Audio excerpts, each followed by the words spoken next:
My HOA called the police over my boat. They never expected the officer to take my side. When I bought my house 6 years ago, I did something most people never bother doing. I actually read every single page of the HOA rules.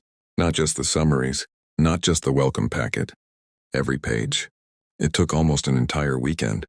But I wanted to know exactly what I was agreeing to before signing anything. That decision would end up saving me thousands of dollars. My property sits on the edge of our neighborhood. It's a corner lot with over 100 feet of curb running alongside it. Across the street? Nothing. No houses. No driveways, just a city-owned greenbelt filled with tall pine trees. Every summer, I bring my 19-foot fishing boat home from storage. I clean it, repair anything that needs fixing, and take it to the lake almost every weekend. Instead of paying expensive storage fees during the season, I park the truck and boat together on the public street beside my property. It's always attached to my truck. It's fully licensed. It never blocks traffic. Emergency vehicles have plenty of room. School buses pass without slowing down. No one has ever complained. At least, that's what I thought. One afternoon, I opened my mailbox and found a bright red violation notice. Boat must be removed immediately. The letter claimed I was violating HOA parking restrictions. I laughed. Not because I wanted to ignore them, but because I knew they were wrong. The rule they quoted clearly applied to vehicles parked on private lots, not on public streets. So I politely emailed the management company. I attached screenshots of the exact section from the CC&Rs. I highlighted the wording. I explained the boat wasn't on my property. It was parked on a city-maintained street. 2 days later, they sent me another violation, this time with a $50 fine. That was when I realized this wasn't a misunderstanding. Someone wanted to make an example out of me. I requested a hearing with the HOA board. The meeting lasted less than 10 minutes. The president barely looked at the documents I brought. Instead, he folded his arms and said, "People don't want to see boats." I asked him where the rules said appearance mattered on city streets. He couldn't answer. Instead, he repeated, "The board has decided." I reminded him the board couldn't invent new rules whenever it wanted. That didn't make him very happy. The fines kept coming. $50 became $100. $100 became $200. Every month, another letter arrived. I refused to pay. Instead, I kept documenting everything. Every email, every violation, every photo, every date. I even saved security camera footage showing exactly where the boat was parked. About 6 months later, things became even stranger. A police officer knocked on my door. He smiled before he even spoke.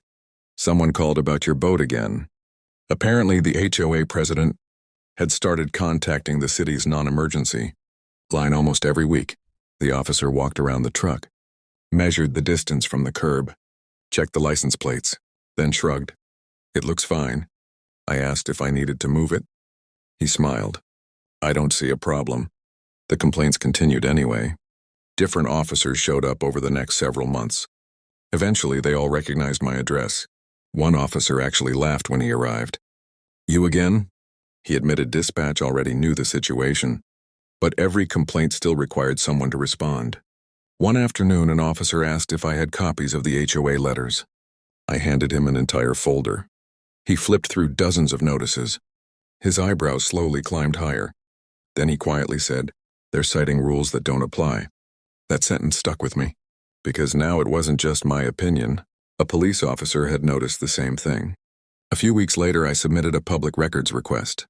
I wanted copies of every complaint filed about my property.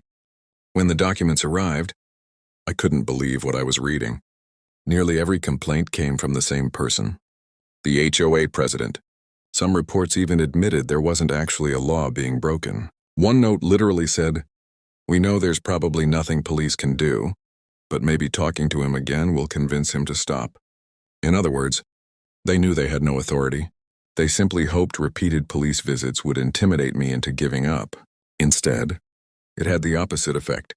I hired an attorney, not because I wanted to sue anyone, but because I wanted a legal opinion. He spent less than an hour reviewing everything. Then he smiled. "They've made a serious mistake."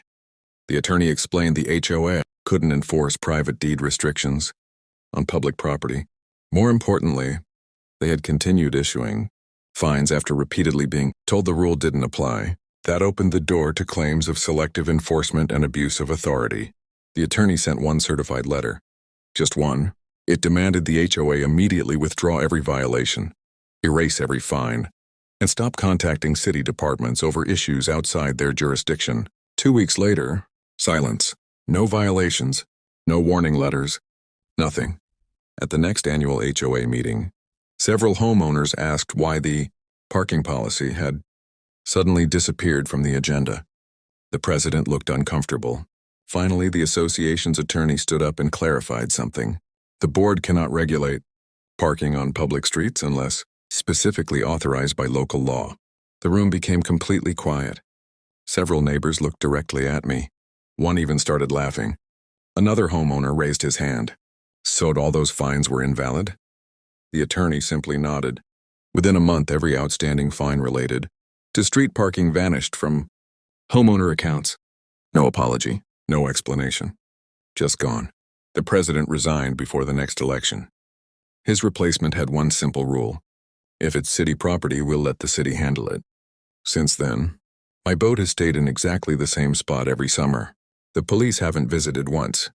The management company hasn't sent another letter. And every time I hook up the trailer for another fishing trip, I can't help smiling. Because sometimes the best way to beat an HOA is simply knowing the rules better than they do.